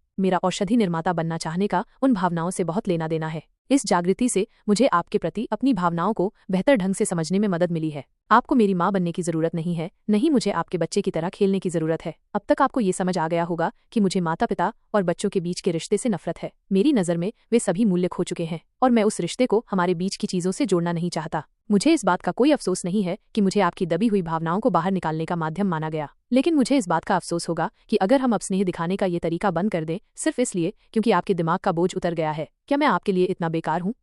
ध्रुव ने आखिरी सवाल चुपचाप पूछा, जैसे वो नैना से ज्यादा खुद से पूछ रहा हो, लेकिन वह उसे साफ साफ सुन सकती थी क्योंकि वे दोनों पास पास थे और उसके कान उसकी छाती पर टिके हुए थे जिस पर उसकी आवाज के कंपन थे। नैना जानती थी कि ध्रुव उस पर तब से मोहित था जब उसकी उम्र मुश्किल से 2 अंकों में पहुंची थी, लेकिन वो हमेशा उस स्नेह को एक ऐसी चीज समझती थी जो एक बच्चा शुरू में पालता है और बाद में भूल जाता है। वह कभी नहीं जानती थी कि ध्रुव के मन में न केवल ऐसी भावनाएं थीं, बल्कि वह उन्हें इस हद तक विकसित भी कर चुकी थी। वो आखिरकार खुश थी कि उसके जीवन में एक ऐसा व्यक्ति था जो उसके प्रति इतना स्नेही था। लेकिन ध्रुव के आखिरी सवाल ने उसकी मानसिकता को झकझोर कर रख दिया। उसने जल्दी से जवाब दिया, ध्रुव, मेरा ये मतलब नहीं था। तो क्या तुम्हारा मतलब है कि तुम्हें मेरे साथ रहने का अफसोस है क्योंकि मैं अभी भी तुम्हारे लिए अच्छा नहीं बन पाया हूँ? ये भी नहीं है। तुम्हारे पिता और मैं अच्छे दोस्त और पार्टी के सदस्य थे, इसलिए मुझे दावत देनी होगी। मेरे पिता को भाड़ में जाओ। जब उन्होंने हमारी परवाह करना बंद कर दिया तो उनकी कौन परवाह करता है? हमें तो ये भी नहीं पता कि वे मर चुके हैं या जिंदा हैं। और भगवान के लिए मेरी वेश्या माँ के बारे में बात भी मत करना। मैंने उसे सिर्फ अपने लिए माफ किया है, उसके लिए नहीं। क्या तुम चाहते हो कि मैं भी तुमसे उतनी ही नफरत करूं क्योंकि तुम मेरे जीवन में मेरे माता पिता की जगह लेना चाहते हो? मुझे लगा कि तुमने मेरी बात पहली बार सुनी है। मैं तुम्हारे साथ कभी भी माता पिता बच्चे का रिश्ता नहीं रखना चाहता और यही इसका अंत है। नैना ने जब ध्रुव को अपने माता पिता के लिए अभद्र भाषा का प्रयोग करते सुना तो उसने हस्तक्षेप करने की कोशिश की। भाषा नौजवान, तुम्हें गाली देने का अधिकार किसने दिया? लेकिन ध्रुव ने जोर देकर कहा, मेरा कहना है कि हमें रिश्ते की अपनी परिभाषा तय करनी चाहिए। आप अभी भी मेरी आंटी नैना रहेंगी और मेरी बड़ी मेरी अभिभावक, और मैं हमेशा आपका भतीजा, आपका कनिष्ठ, आपका छात्र रहूंगा। लेकिन कौन कहता है कि हम अपनी मौजूदा भूमिकाओं से बढ़कर कुछ नहीं बन सकते? लेकिन हमारी उम्र का अंतर, हाँ, ये तो और भी मजाक है। आप पहले से ही सी रैंक पर हैं। अगर मुझे रैंक में पदोन्नति नहीं मिलती और मैं बिना रैंक के रह जाता हूं तो मैं 40-50 साल बाद बूढ़ा हो जाऊंगा। अगर आप अभी अपनी पदोन्नति रोक भी देते हैं तो भी आप मुझसे ज्यादा समय तक जीवित रहेंगे और भविष्य में मुझसे ज्यादा उम्र के दिखेंगे। और मैं अनुमान लगा सकता हूं कि आप अभी भी पदोन्नति की उम्मीद कर रहे हैं। मैं आपको इतना बता सकता हूं, मैं किसी की परवाह किए बिना रैंक में जगह बनाने जा रहा हूं। मैं पदोन्नति प्राप्त करता रहूंगा और कभी भी किसी भी चीज या किसी को भी मेरी प्रगति को रोकने नहीं दूंगा। इसलिए आपको हमारी उम्र के अंतर के बारे में चिंता करने के बजाय अपनी पदोन्नति पर ध्यान देना चाहिए। मुझे पहले से ही आपसे उम्र का लाभ है जबकि आपको मुझसे रैंकिंग का लाभ है। मैं निश्चित रूप से कह सकता हूं कि जब मैं अपनी रैंकिंग यात्रा शुरू करूंगा तो मुझ पर आपका लाभ अधिक समय तक नहीं रहेगा। जब मैं उच्च रैंक वाली इकाई बन जाऊंगी और अगर उस समय भी तुम सी रैंक की हो और बूढ़ी दिखती हो तो हम फिर से सिर्फ आंटी नैना और भतीजे बनने के बारे में सोच सकते हैं। हालांकि मैं तुम्हें पसंद करती हूँ और हमेशा पसंद करूंगी, लेकिन मैं दादियों के साथ उस तरह से व्यस्त नहीं होना चाहती। आप देखिए, ध्रुव ने अपनी हंसी दबाते हुए कहा। नैना ने उनका आलिंगन तोड़ा और उसके हाथ पर जोर से चुटकी काटी। देखो कौन बोल रहा है। एक रैंकलेस नोबडी मुझे छोड़ना नहीं चाहता, एक सी रैंक हीलर जो रैंकिंग रेस में पीछे है। जब तक आप मेरी वर्तमान रैंक को पकड़ेंगे तब तक मैं पहले ही कई लोगों को पीछे छोड़ चुका हूंगा। मैं आपसे पहले कभी बूढ़ा नहीं होऊंगा। ध्रुव ने अपनी त्वचा को सहलाया जो जोर से दबाई गई थी। अब उस पर एक लाल धब्बा था, लेकिन उसने ज्यादा ध्यान नहीं दिया और बेफिक्री से कहा, तो फिर ये तय हो गया। हम अपने रिश्ते को अपनी मौजूदा सीमाओं तक सीमित रखने के बारे में नहीं सोचेंगे जब तक कि तुम दादी नहीं बन जाती या मैं तुम्हारे बराबर रैंक में नहीं आ जाती। ये कहने के बाद ध्रुव ने भेड़िया जैसा मुस्कुराया। हे, थोड़ा संयम रखें छोटे चूहे। हालांकि मुझे कहना ही होगा, मुझे अब तुम्हें वयस्क चूहा कहने के बारे में सोचना चाहिए। तुम्हारी बातें तुम्हारी उम्र के हिसाब से ज्यादा परिपक्व हैं, लेकिन तुम तो ऐसे कह रहे हो जैसे बात पक्की हो चुकी है। तुम ये भी भूल रहे हो कि तुम नाबालिग हो। नैना अपने मुंह पर हाथ रखकर हंस रही थी, हालांकि वो उस हाथ से अपनी हंसी को रोक नहीं पा रही थी। उसने ध्रुव की ओर देखा जो यह सुनकर अचानक उदास हो गया। वो सोच रही थी कि उसके शब्दों के किस हिस्से ने उसे नाराज किया, जब तक कि उसने ध्रुव को ये कहते नहीं सुना। मुझे पता है कि मेरा पैकेज अभी छोटा है आंटी नैना, हमें उस समय जो कार्ड दिए जाते हैं उन्हें खेलना पड़ता है, लेकिन मुझे कुछ साल दीजिए, यह आपकी उम्मीदों के मुताबिक बढ़ेगा। तब तक पारंपरिक कला के अलावा हम अन्य तरीकों का इस्तेमाल कर सकते हैं जो मुझे यकीन है कि आप मुझे सिखा सकते हैं।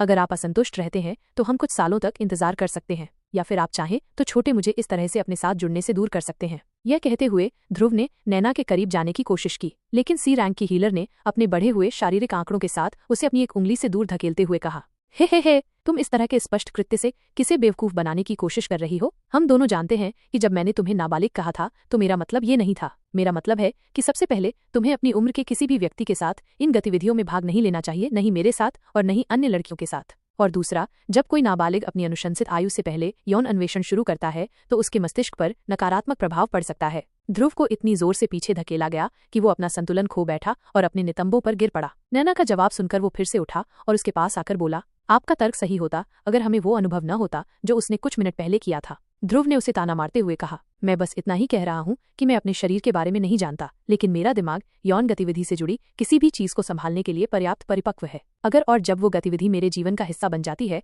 तो मैं इसे अन्य हिस्सों पर हावी नहीं होने दूंगा। और अगर आपको लगता है कि मेरा छोटा शरीर यहाँ समस्या है तो मेरे साथ नरमी से पेश आने पर विचार करें। लेकिन मुझे चिंता है कि हमारी उम्र के अंतर के कारण महिलाओं के प्रति आपकी पसंद हमेशा के लिए बदल जाएगी। आप अपनी उम्र की लड़कियों के साथ सामान्य रोमांटिक संबंध नहीं बना पाएंगे। आंटी नैना ने अपनी एक और चिंता व्यक्त की। ठीक है, अगर आप चाहते हैं कि मैं आपके साथ व्यवहार करते हुए अपनी उम्र की लड़कियों को डेट करूं तो मैं आपकी उदारता के लिए केवल धन्यवाद ही कर सकता हूं। मैं खुशी खुशी आपको धोखा देने के लिए तैयार हूं ताकि ये साबित हो सके कि मेरे मानक गलत नहीं हैं। ध्रुव ने खिलखिलाते हुए कहा, उससे पहले मैं तुम्हारी हड्डियां तोड़ दूंगा। विरोधाभास फिर से प्रकट हुआ। नैना ने मुंह बनाते हुए कहा, मेरा कहना यह है कि अगर मुझे आपके अलावा कोई और पसंद आएगा तो मैं आकर आपको बता दूंगी, चाहे वो मेरी उम्र की हो, नाबालिग हो या मुझसे बड़ी हो। और मैं उम्मीद करती हूँ कि आप भी मेरे साथ वैसा ही व्यवहार करेंगे। अगर आपको कोई ऐसा व्यक्ति मिले जो आपके साथ रहने के लिए ज्यादा उपयुक्त हो तो आप आकर मुझे बताइए। मुझे लगता है कि हम दोनों एक दूसरे के प्रति इतने ईमानदार हैं कि हम ऐसा कर सकें। कम से कम मुझे इस हिस्से के लिए तुम पर इतना भरोसा है। क्या तुम?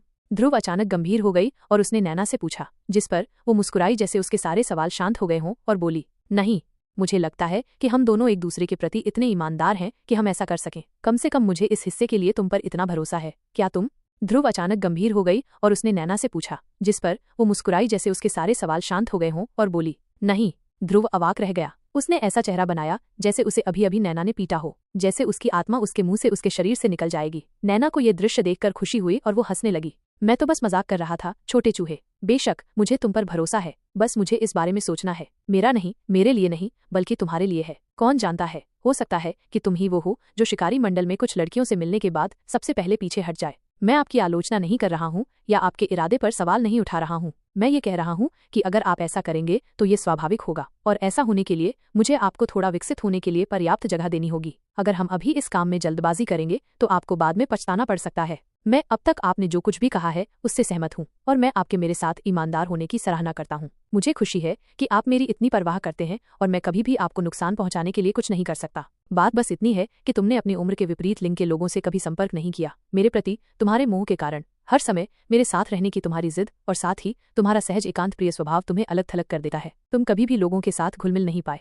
लेकिन जब आप शिकारी मंडल में प्रवेश करेंगे तो ये सब बदल जाएगा। आप नए लोगों से मिलेंगे और शायद आपका अपना एक मित्र मंडल भी होगा। अगर आप यह सब अनुभव करने के बाद भी हम पर काम करने का फैसला करते हैं तो इसका मतलब होगा कि आप किसी भी संभावित नए रिश्ते से ज्यादा हमारे रिश्ते को प्राथमिकता देंगे। तब हम दोनों को कोई पछतावा नहीं होगा। तभी मैं आपकी भावनाओं का जवाब देते हुए मन की शांति पा सकता हूँ। चिंता मत करो, मैं कहीं नहीं जा रही हूँ। अगर मेरी जिंदगी में कभी कोई पुरुष होगा तो वो सिर्फ तुम हो। चलो बस इतना कहूँ कि मुझे दिल की जलन का सामना करना पड़ा है। तुम्हारे अलावा मैं अपनी पूरी जिंदगी किसी और पर भरोसा नहीं करूंगी जिसके साथ रिश्ता बना सकूं। तब तक हम अपने रिश्ते को आगे बढ़ाने के बारे में न सोचें, बल्कि जो हमारे पास अभी है उसे बनाए रखें। और अभी आपने जो कुछ भी कहा उसके लिए आपका धन्यवाद। मुझे बहुत ग्लानि हो रही थी, लेकिन आपने मुझे एहसास दिलाया कि हमारे बीच जो कुछ हुआ उसे गलत कहना आपके दृष्टिकोण से उचित नहीं था। तुमने मुझे एहसास दिलाया कि हम एक दूसरे की इतनी परवाह करते हैं कि एक भी घटना हमारे रिश्ते को प्रभावित नहीं होने देती। इसके लिए धन्यवाद। अब मैं तुमसे बात कर सकता हूँ और बिना किसी पछतावे के तुम्हारे साथ सामान्य रूप से किसी भी चीज पर चर्चा कर सकता हूँ। नैना अपनी सीट से उठी, ध्रुव के पास गई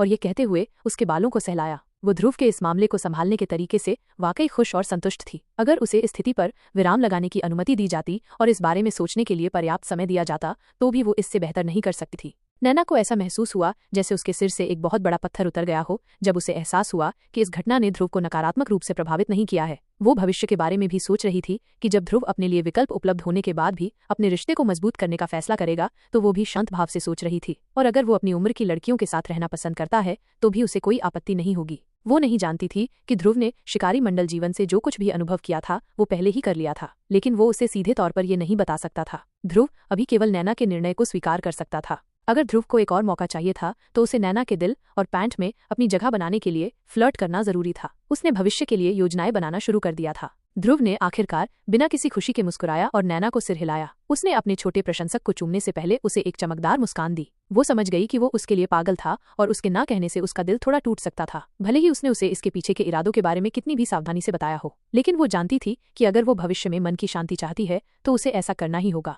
हालांकि ध्रुव को अपने मिशन में पूरी तरह से सफलता नहीं मिली, लेकिन अब तक उसने जो कुछ भी हासिल किया है उससे वो संतुष्ट है। उसने पहले ही नैना को उनके अंतरंग संबंधों से नाखुश होने से रोक दिया था। कम से कम वो इसके बारे में सोचने से तो परहेज नहीं करेगी। अब उसे बस धीरे धीरे उनके बीच की खाई को पाटना था, एक एक करके हर एक चुलबुली प्रतिक्रिया। उसने तुरंत उस प्रोजेक्ट पर काम शुरू कर दिया। सब ठीक है आंटी नैना, लेकिन मुझे मछली की गंध क्यों आ रही है जबकि आज रसोई में मछली है ही नहीं। ध्रुव ने ऐसा अभिनय किया जैसे वो हवा को सूंघ रहा हो, तीखी मछली जैसी गंध के स्रोत का पता लगाने की कोशिश कर रहा हो। उसे ठीक से पता था कि ये कहाँ से आ रही है। नैना अपने कपड़ों में स्राव के बारे में भूल गई थी और अब ये अपनी उपस्थिति का एहसास करा रहा था। नैना को यह एहसास होने में कुछ समय लगा कि उसे साफ सफाई करनी है और कपड़े बदलने हैं। उसने फिर से ध्रुव की बाह पर उसी जगह चुटकी काटी और फिर अपने बेडरूम की ओर भागी और फ्रेश हो गई। ध्रुव ने तब तक कुछ नहीं किया जब तक नैना अपने कमरे में नहीं चली गई। फिर उसने खुद पर मुस्कुराया और फिर उसी सोफे पर बैठ गया। उसने अपने हाथ जोड़े, अपनी दाढ़ी रहित ठुड्डी को खुजलाया और कई फ्लर्ट मूव्स के बारे में सोचा।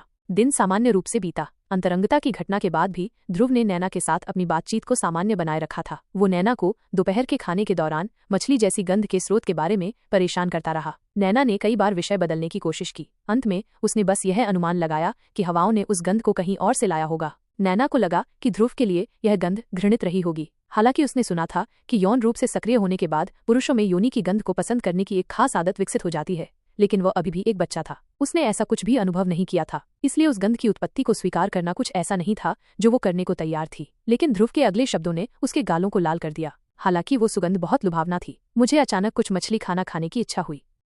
अगले दिन ध्रुव और नैना ने हमेशा की तरह दिन की शुरुआत की। फिर वे औषधि बनाने में व्यस्त हो गए। ध्रुव को फिर से प्राथमिक औषधियां दी गईं और उसने फिर से उनसे कुछ कामोद्दीपक औषधियां गुप्त रूप से बनाईं। वो अब उन्हें जमा करने जा रहा था और जब समय सही होगा तो उनका लगातार उपयोग करेगा। ध्रुव अब अपना अगला कदम उठाने के लिए इंतजार करने वाला था, क्योंकि उसे आज एक हलचल आने की उम्मीद थी जो आने वाले दिनों तक बना रहेगा। उसने जंगल में जो गंदगी फैलाई थी वो जल्दी या बाद में सामने आने वाली थी, और हलचल सचमुच उनके दरवाजे तक आ पहुंचा। हलचल नैना की दवा की दुकान पर आ पहुंचा। ध्रुव हमेशा की तरह दरवाजा खोलने गया। जब उसने अपने मेहमान का स्वागत करने के लिए दरवाजा खोला तो उसने देखा कि एक छोटा लेकिन मजबूत आदमी उसे दिलचस्पी से घूर रहा था। उसके पीछे लोगों का एक समूह था। ऐसा लग रहा था कि छोटे कद का वो आदमी उनका नेता था। यह समूह ध्रुव को प्रताप की पार्टी से ज्यादा मजबूत लग रहा था, लेकिन ऐसा भी लग रहा था कि वे किसी परेशानी के बारे में चिंतित थे। नैना की अपोथेकरी, हम आपकी किस तरह मदद कर सकते हैं? ध्रुव ने उनका आदरपूर्वक स्वागत किया। नमस्ते नौजवान, क्या मैडम हीलर अंदर हैं? मैं उनसे उस मरीज के बारे में बात करना चाहता हूं जिसका उन्होंने कुछ दिन पहले इलाज किया था। सर, वो अंदर है, कृपया अंदर आ जाइए। ध्रुव ने केवल छोटे कद के व्यक्ति को ही अभिवादन किया। वो ध्रुव के इरादों को समझ गया और उसने अपने साथ आए लोगों से बाहर इंतजार करने को कहा। बोलने से पहले उसने नैना से मुलाकात की। नमस्कार मैडम हीलर, आपसे मिलकर खुशी हुई। आपके काम के दौरान आपको परेशान करने के लिए क्षमा करें। मेरा नाम आलोक वर्मा है। मैं मायापुरी ब्रेवहार्ट शिकारी संगठन द्वारा विनियामक अधिकारी के रूप में कार्यरत एक डी रैंक शिकारी हूँ। आज मेरी यात्रा एक चल रही जांच के संबंध में है। हमें अपने रिकॉर्ड से पता है कि प्रताप वॉकर नाम का एक शिकारी अपने एक सदस्य के इलाज के लिए आपके पास आया था। उस मरीज को हवा के जरिए सिंगेरियम रैटलस्नेक ने जहर दे दिया था। प्रताप वॉकर फिलहाल लापता है, जबकि चेतन को छोड़कर बाकी सभी की स्थिति मृत मानी जा रही है। हमारी एसोसिएशन ने इस बारे में औपचारिक जांच शुरू कर दी है ताकि उनकी स्थिति की पुष्टि की जा सके और अन्य औपचारिकताएं पूरी की जा सकें।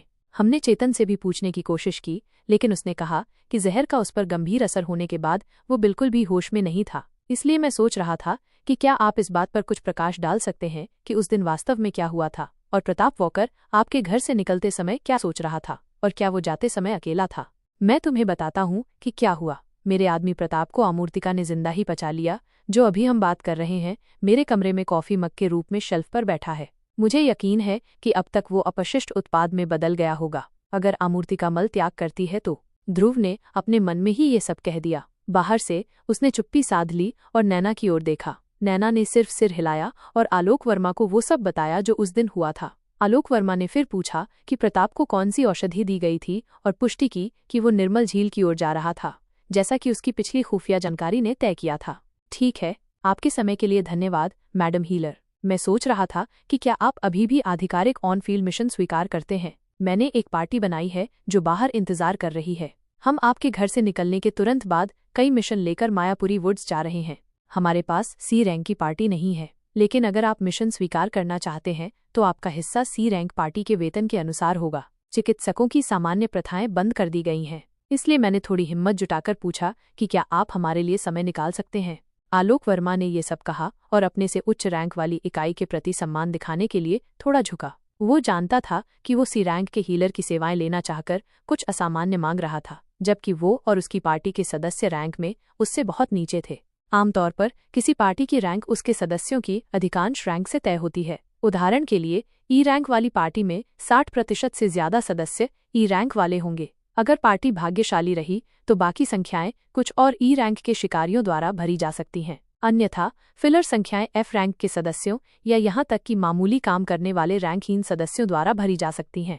प्रताप की पार्टी एफ रैंक की थी क्योंकि उसके ज्यादातर टीम के सदस्य एफ रैंक के थे, भले ही वो खुद ई रैंक का था। इस बात पर ध्यान दें तो एक टीम लीडर की स्थिति आमतौर पर उसके पार्टी सदस्यों से एक रैंक ऊपर होती है। इसका मतलब है कि एफ रैंक वाली पार्टी में आमतौर पर ई रैंक वाली इकाई उनके टीम लीडर के रूप में काम करती है, जबकि ई रैंक वाली पार्टी में आमतौर पर डी रैंक वाली इकाई उनके लीडर के रूप में काम करती है। शिकारियों और साहसी लोगों के समुदायों में उच्च रैंक वाले व्यक्ति से निम्न रैंक वाले दल का नेतृत्व करने के लिए कहना अशिष्टता माना जाता था जब उनके रैंक के बीच का अंतर इतना अधिक होता था। इसका मतलब ये होगा कि उच्च रैंक वाली इकाई को अपने टीम के सदस्यों को ले जाने की जरूरत है अगर वे प्रस्ताव को स्वीकार करना चाहते हैं। उन्हें अपनी टीम के रैंक के आधार पर मिशन स्वीकार करने के लिए मजबूर किया जाएगा, न कि उनकी व्यक्तिगत रैंक के आधार पर। नतीजतन उनका वेतन कम हो जाएगा, भले ही पूरी टीम उच्च रैंक वाली इकाई के हिस्से को प्राथमिकता दे। इसलिए उस संस्था को कम लाभ प्राप्त करते हुए अधिक प्रयास करने होंगे। ऐसा कौन करेगा? इसलिए इस तरह के अनुरोध के बारे में पूछने पर भी उच्च रैंक वाली संस्थाओं से सबसे कठोर प्रतिक्रिया मिली। आलोक वर्मा की पार्टी एक ई रैंक पार्टी थी जिसमें वो उनका नेता था। ध्रुव ने अनुमान लगाया कि शिकारी मंडल ने प्रताप की पार्टी के बारे में कुछ खुफिया जानकारी पहले ही प्राप्त कर ली होगी। वो यहाँ केस के बारे में पूछने के लिए आया था। ये सिर्फ एक चाल थी। उसका असली इरादा नैना को अपनी पार्टी में शामिल होने के लिए कहना था। आलोक वर्मा एक होशियार आदमी था। उसने पहले ही साफ कर दिया था कि मिशन के नतीजे चाहे जो भी हों, नैना को उसकी रैंक के हिसाब से भुगतान किया जाएगा। इससे नैना के अनुरोध के खिलाफ उठाई जाने वाली मौद्रिक आपत्ति दूर हो गई, लेकिन इससे उच्च रैंक वाली इकाई को दिए जाने वाले सम्मान का मुद्दा हल नहीं हुआ। ध्रुव को नहीं लगता था कि आलोक वर्मा ऐसा व्यक्ति है जो अपने सिर को झुकाने की कीमत पर किसी उच्च रैंक वाली संस्था से उसे और उसकी टीम के सदस्यों को ले जाने के लिए कहेगा। आखिरकार वो खुद डी रैंक का था, तो इसका मतलब सिर्फ यही हो सकता है कि परिस्थितियों और संगठनों ने उसे नैना की मदद मांगने के लिए उकसाया है। आलोक वर्मा ने सबसे पहले प्रताप के बारे में पूछा ताकि वो नैना को ये एहसास करा सके कि उसे अपने मरीज की भलाई के लिए अपनी जिम्मेदारी समझते हुए उसकी मदद करनी चाहिए। अगर ध्रुव आलोक वर्मा के छद्मवेश को देख सकती थी तो नैना भी देख सकती थी। उसने तुरंत अनुमान लगा लिया कि कहानी में आलोक वर्मा के बताए गए से कहीं ज्यादा कुछ है। उसे अपने संदेह की पुष्टि करने के लिए पूछना पड़ा, तुम मुझे क्या नहीं बता रहे हो? मायापुरी के जंगल में ऐसा क्या हुआ कि तुम्हें वहां सी रैंक के हीलर को भेजने की जरूरत पड़ी? नैना ने अपनी बात पर कोई संकोच नहीं किया और आलोक वर्मा से धमकी भरे लहजे में पूछा। उसका बेतुका अनुरोध एक बात थी, उसे ये पसंद नहीं था कि उससे कोई बात छिपाई जाए। नैना के जवाब पर आलोक वर्मा और भी अधिक झुक गई और फिर बोली, जैसे ही आप मिशन स्वीकार करेंगी और हमारे साथ यहाँ से चलेंगी, मैडम हीलर, आपको जानकारी दे दी जाएगी। हम आपसे कुछ भी छिपाने की कोशिश नहीं कर रहे हैं, बस इतना है कि हम अभी बड़े पैमाने पर दहशत नहीं फैलाना चाहते हैं। आलोक वर्मा ने ध्रुव की बात के अंत में उसकी ओर देखा। नैना ने उसकी हरकतों को समझने में कोई कसर नहीं छोड़ी और प्रताप पर एक बार फिर दबाव डाला। मैं ध्रुव की जिम्मेदारी ले लूंगा। जब तक मैं उसे नहीं कहूंगा वो इस मामले के बारे में किसी से बात नहीं करेगा। अब बोलो, तुम्हें मायापुरी के जंगल में क्या मिला? नैना की बात सुनकर आलोक वर्मा उलझन में लग रहा था। उसे पता था कि ध्रुव जैसे युवा लड़के मुंहफट होते हैं, खास तौर पर जब वे उन लड़कियों के साथ संबंध बनाने की कोशिश करते हैं जिन्हें वे जानते हैं और जिन्हें वे लुभाना चाहते हैं। लेकिन नैना ने उसकी जिम्मेदारी ले ली थी। वो केवल एक लंबी सांस लेकर ही मान सकता था। जैसा कि आपने कहा मैडम हीलर, ये मामला मायापुरी वुड्स से संबंधित है। प्रताप वॉकर द्वारा लंबे समय तक हमें रिपोर्ट न करने के बाद हमारी खोजी दल को मायापुरी वुड्स भेजा गया था। मायापुरी वुड्स में हुई गड़बड़ी के कारण उसकी जानकारी और स्थिति संवेदनशील हो गई थी, इसलिए हमने जांचकर्ताओं की टीम भेजते समय उसकी सुरक्षा को प्राथमिकता दी। टीम ने चेतन द्वारा दी गई खुफिया जानकारी का इस्तेमाल किया और जल्द ही प्रताप के हमलावरों द्वारा छोड़े गए निशान को ढूंढ लिया। ये निर्मल झील के पास एक प्राकृतिक गुफा तक पहुंच गया। टीम ने वहां अपनी जांच शुरू की और पाया कि गुफा में वास्तव में छाया सर्प का एक बड़ा घोंसला था, जो पहले प्राप्त खुफिया जानकारी के अनुरूप था, लेकिन ये अब मौजूद नहीं है। हमें ये भी पता चला कि प्रताप के आपके घर से चले जाने के बाद उसने एक किराए की एजेंसी से 2 घोड़े किराए पर लिए थे। उसके तुरंत बाद वो मायापुरी के जंगल में चला गया। हमें नहीं पता कि दूसरा घोड़ा किसके लिए किराए पर लिया गया था, क्योंकि एजेंसी के रिकॉर्ड में उसका नाम नहीं था। लेकिन यहाँ मुद्दा ये नहीं है। हमें यह भी पता चला कि प्रताप किसी अनजान व्यक्ति के साथ भावना तक सफलतापूर्वक पहुंचा था और उसकी बीमारी का सफलतापूर्वक इलाज किया था, लेकिन जंगल से बाहर निकलने के बजाय वो वापस गुफा में चला गया। अब यहाँ पर चीजें बदतर हो जाती हैं। हमने पाया कि राक्षस जानवर उसी स्थान पर विकास से गुजरा था। प्रताप के हमलावरों के सदस्यों के शरीर हवा में गायब हो गए, शायद इसी वजह से। लेकिन आश्चर्यजनक रूप से प्रताप और भावना भी उसी स्थान पर मर गए, उसी स्थान पर उसी तरह से अपने दल के सदस्यों का भाग्य साझा किया। हम अपराध स्थल से किसी भी सदस्य के शव को बरामद नहीं कर सके। इतिहासकारों को भी अपने खोजी मंत्रों को डालने में कुछ समस्याओं का सामना करना पड़ रहा है, इसलिए हम पुष्टि नहीं कर सकते कि उनके साथ वास्तव में क्या हुआ था। हमारी प्राथमिक जांच से ये भी पता चलता है कि इसमें कुछ गड़बड़ है, क्योंकि हमने पाया कि किसी ने गुफा के गहरे हिस्सों से अज्ञात रैंक का मैना रत्न निकाला था। हम अभी भी उस अज्ञात व्यक्ति की तलाश कर रहे हैं जिसके साथ प्रताप दूसरी बार जंगल में गया था। हमारा मानना है कि वे दोनों एक ही व्यक्ति हैं। हमें अभी भी उनके बारे में सुराग मिलना बाकी है। आलोक वर्मा ने यहीं तक अपनी बात समाप्त की और नैना को जानकारी को समझने दिया, लेकिन उसने भी उतनी ही जल्दी जवाब दिया। यह ऐसी बात है जिसे शिकारियों का संगठन अपने संसाधनों का उपयोग करके सुलझा सकता है। इससे यह स्पष्ट नहीं होता कि आपको इस झंझट में मेरी भागीदारी की आवश्यकता क्यों है ना? कुमा। आलोक वर्मा ने खुलकर बोलने से पहले एक लंबा विराम लिया।